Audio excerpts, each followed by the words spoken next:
Well, there's the Now, see, if ambulance. the doors were closed, it would be cool because that's the part that makes it look like an ambulance. But they need to I be can hold open. a first aid kit on my lap. Oh, me too. We were so afraid of rain. I would have bet my life. Snow. No, not snow.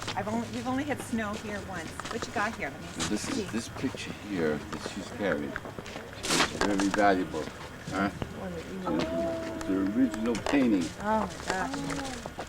I don't know where you're gonna put it. Here, I'm gonna get. Are there another one of the brass cans? I don't have any more of the brass cans. Where's the parachuter's picture? This one goes next to... Most of the pictures come out of a magazine that I brought in for her to use. Oh, it's pretty neat. I'll show you the one that reminds me of Grandpa Gamma. Rosie the Riveter. What's that? Rosie the Riveter. I'm having a hard time focusing. Yeah, that would be good. A hanger. I'll get a hanger. There's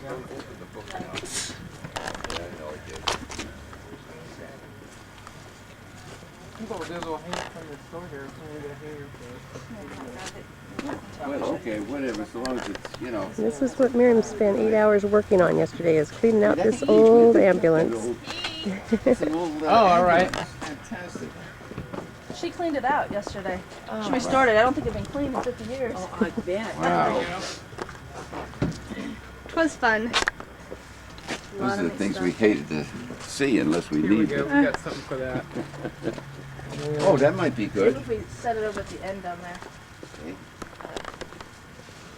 It smells like Army, too. Mm-hmm. Yeah, we're actually someone standing over here.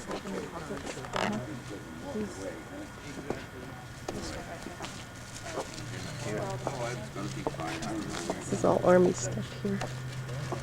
This is gold. He what? Here.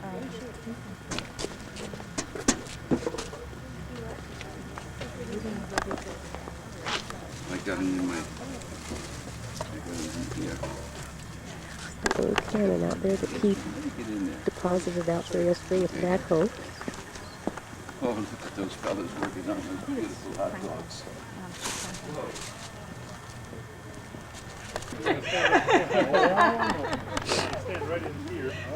Oh, yes, do.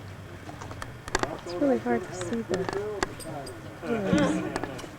Last time you said that, you told me at the donut shop, and I went up to you, and then you acted like you didn't even know who I was.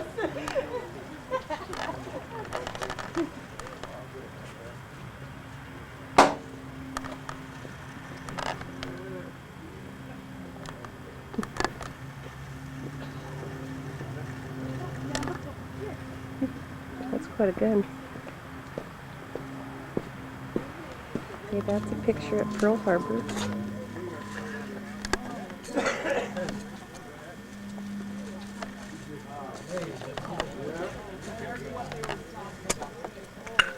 I missed my pocket. I'm sorry.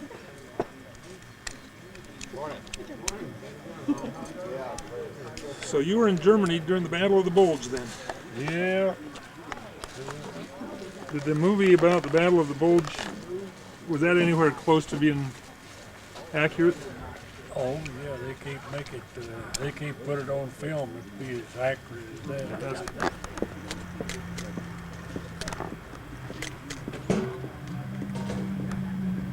I've been reading a lot about the Battle of the Bulge lately, and it just, no way. The people couldn't stand to see that.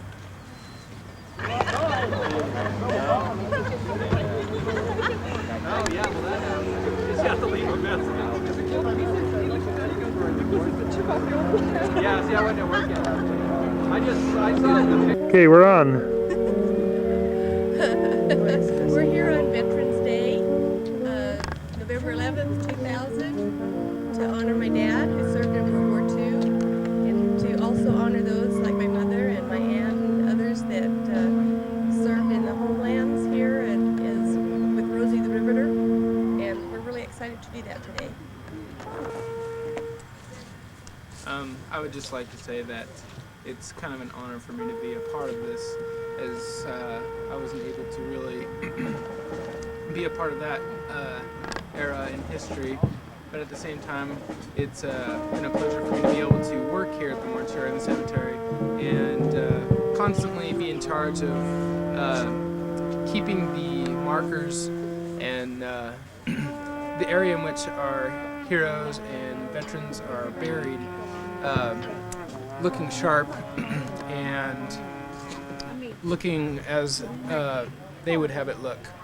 And it's also been an honor for me today to remember them and honor them on this Veterans Day.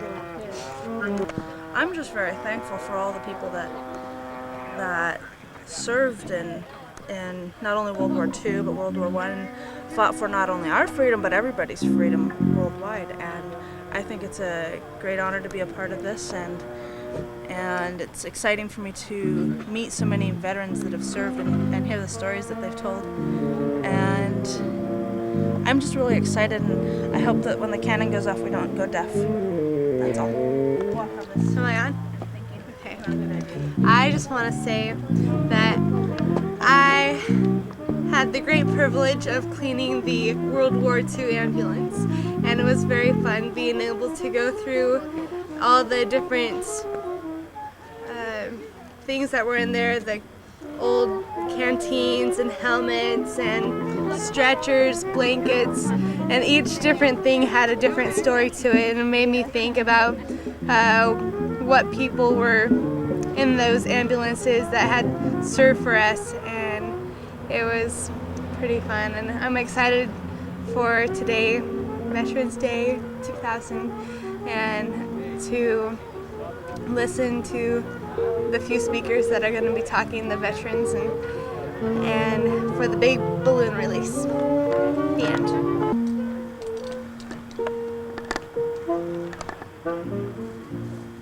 Whenever you're ready. It's hard to put in words my feelings today because it chokes me up. Every time I look at the sacrifices that were made for the freedoms that we so much take for granted. And I highly appreciate those people who selflessly fought in all the many theaters and the invasions and served as prisoners of war so that our freedoms would be protected here. And my heart goes out to all the family members who worked on both sides of the ocean to make the World War II and the other wars beneficial for us. And that's all I can say without crying, so Okay. Well, thank the you. band is warming up in the background. So it's time for us to go get our places. Okay.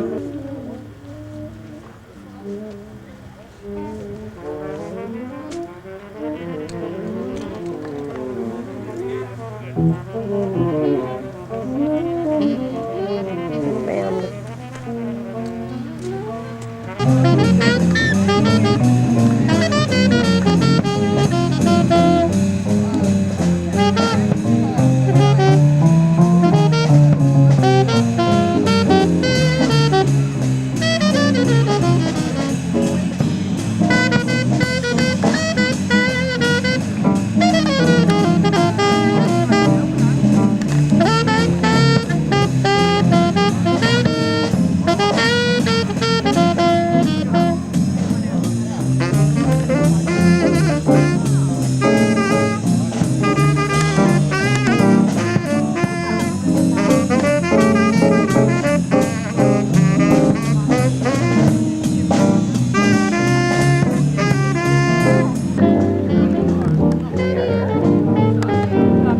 Putting the mortars or shells or something, whatever you call it. I didn't have any breakfast, so I had one of those. There they are.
fill in all of this area in here, that would be great. And they can sit on the steps if they want. Yeah, some people can come sit on the steps or... The kids. You turn that up.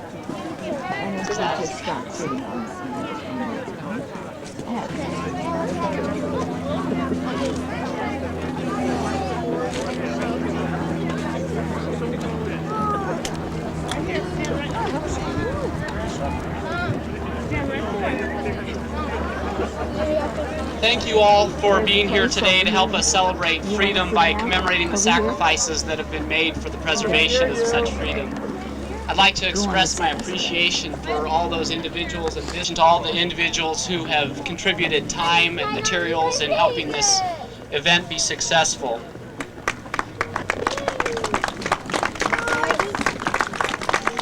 We're honored here to have in attendance today Sheriff Hal Barker. We're particularly mindful of the veterans who are here today, especially those who are veterans of World War II. As most of you know, we are gathered to raise funds for the World War II memorial that will be constructed in Washington, D.C. We're glad that these veterans are here and would like to honor them with our applause.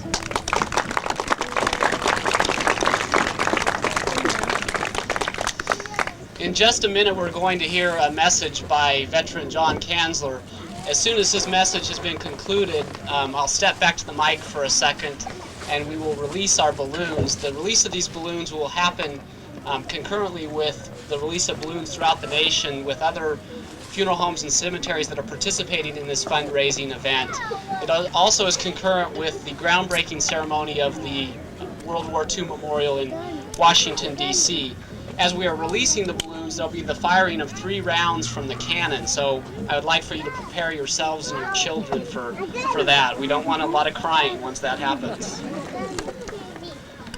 I'd like to now introduce to you veteran John Kanzler. John served in World War II as a gunner on the P-61 twin-tail fighter with a center pod. This plane, also known as the Black Widow, had a 3-man crew. The crew consisted of a pilot, a radar man, and a gunner. He logged over 200 hours of combat, and his final assignment was protection over the island of Iwo Jima and guarding it from enemy attack.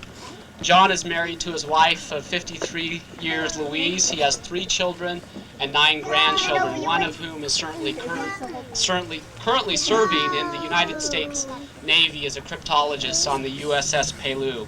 Please welcome my friend John Kanzler.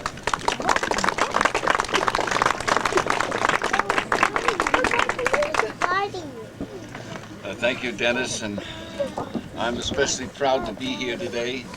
I never thought I'd have this opportunity to speak to people on Veterans Day. It's a very soft place in my heart. I thought I was going to wing it today, but last night I said, no, John, you better write it out or you'll foul it up. At any rate, God bless America, land that I love. Stand beside her and guide her with a light from above. Hopefully that light will shine brightly on Florida. In my 77 years, I have watched the American democratic process that all here hopefully participated in this past Tuesday. All the veterans, past and present, dedicated their lives that this sacred right of liberty would continue regardless of the outcome. And now I'd like to tell you about how important your vote is. One single vote. Many of you have heard this through the past years, but I want to go over it. In 1645, one vote gave Oliver Cromwell control of England. In 1649, one vote called Charles I to be executed. In 1776, one vote gave America the English language instead of German. In 1845, one vote brought Texas into the nation. In 1868, one vote saved President Andrew Johnson from impeachment. One vote. In 1875, one vote changed France from a monarchy to a republic. In 1876, one vote gave Rutherford P. Hayes the presidency. One vote. In 1923, and that's an especial good year for me, I was born. But anyhow, one vote gave Adolf Hitler leadership of the Nazi Party, and I'm not proud of that. In 1941, one vote saved selective service, just weeks before Pearl Harbor was attacked. When the count is finally completed in Florida, will this election be added to the above list? One vote. All of our votes are important. Exercise that freedom right.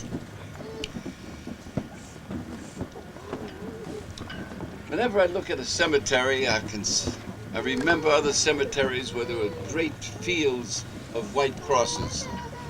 Thousands and thousands and thousands of them.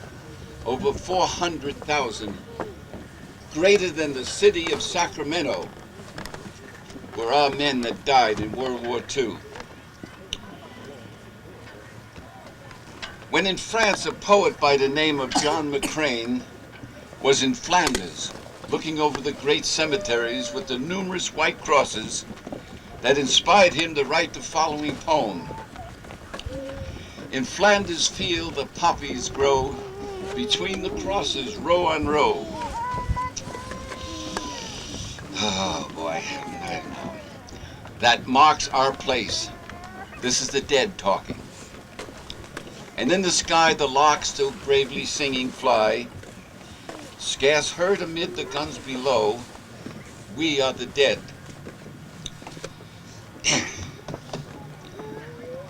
Short days ago, we lived and felt dawn, saw sunset glow, loved and were loved, and now we lie in Flanders field.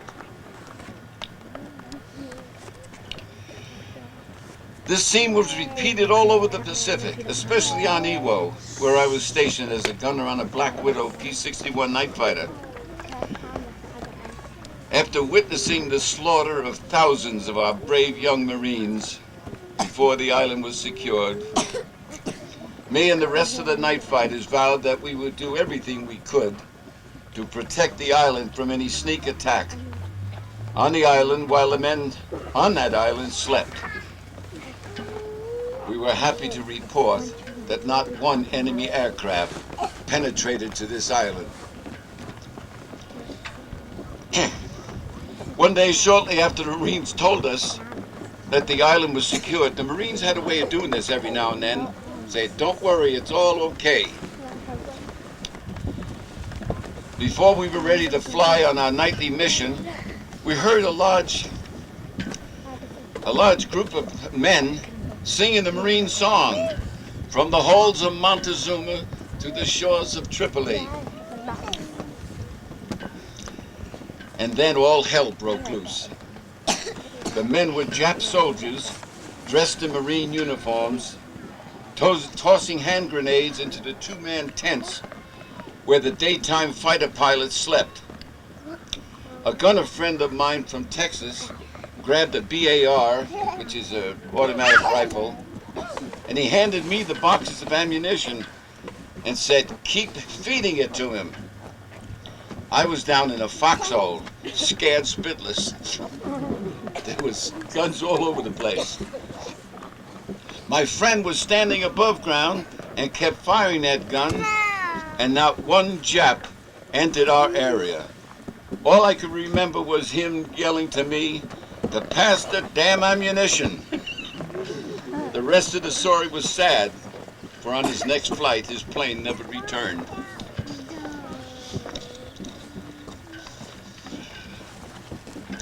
The real heroes of that last battle in the Pacific were those thousands of young men who laid down their lives to help bring that terrible war to an end. The crowning glory of this war was the news that a B-29 had passed near Iwo and had dropped an atomic bomb on Japan. I can't keep reading. Let's see. dropped it on Japan. And then the second bomb was dropped. It was at that time that the Emperor of Japan threw in the towel. If this didn't happen, it was reported that probably 1 million of our soldiers would have died attacking the mainland of Japan.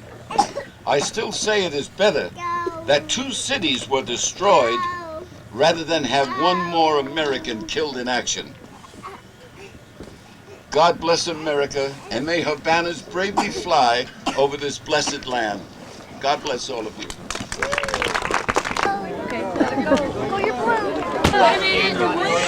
Thank you all for being here today. Oh, it was nice meeting you. Well, thank you. Very nice Thank you very much. This is your husband. Yeah, he'll get it. Thank you very much. You're welcome. It's nice sitting next to you. Same here. See you next year.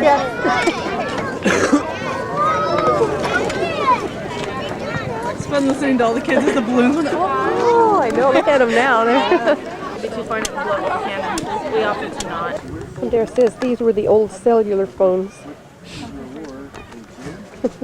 Let's see. It's amazing. Headphones. I'm not sure what this is. I think it was a speaker. Oh, so it's a gauge or something. We've got the headphones right here. They don't look very comfortable. I thought it was a flame cord type of thing at first. Picking up the end.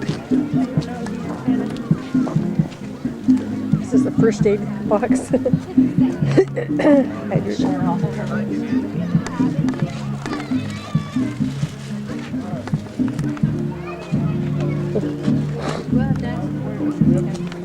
Duffel bag. Yes.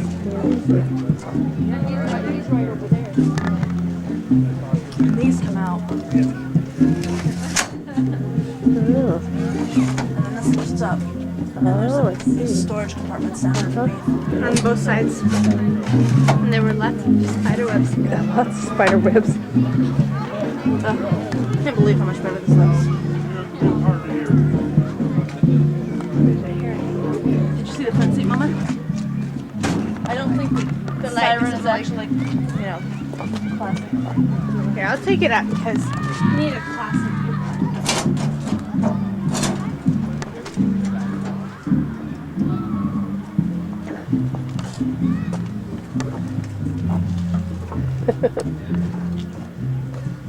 Twist it.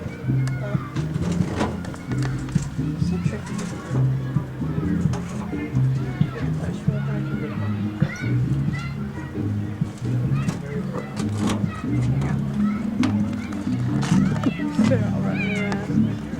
When I saw this, I thought of your, what was its name? Geronimo? No, Geronimo looked quite different than this, but same era probably. Wait, I took it back. Scotty, stand. See that before that old saddle? The old cavalry.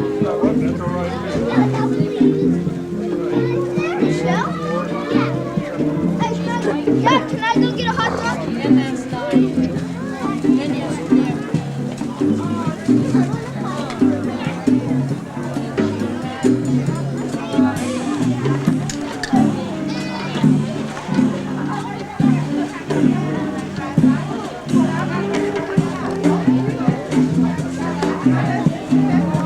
What a nice band, nice jazz band.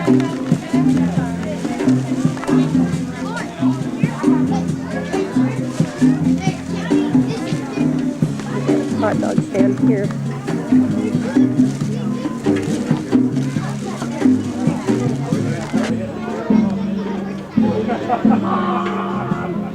It's supposed to be President They hold Roosevelt's on to the deer draft of the World War II, Pearl Harbor.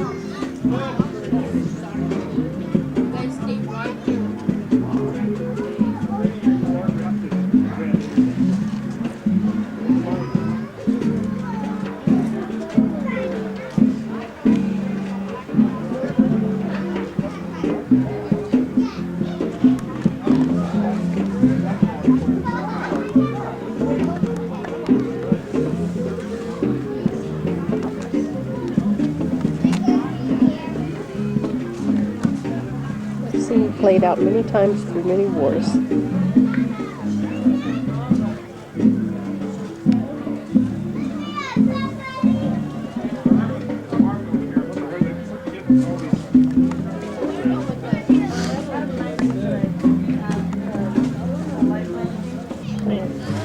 That's the guy that spoke today.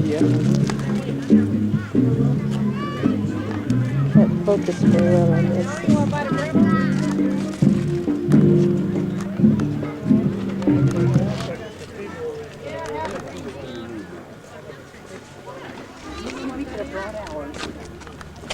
Oh, that one. Yeah, that's an air medal. Is that an air medal? Yeah, and the one next to it is an oak leaf cluster. That's the second one I got. Yeah. Oh, okay. Yeah. That's my grandfather's Oh medals. boy, and that's something. That model. Took him 55 years to get him. That's terrible. But whatever. We just got him in January. The backhoe that Keith operates. He has a lot of fun on it. I think he used that to place the cannon, that World War I cannon out there yesterday.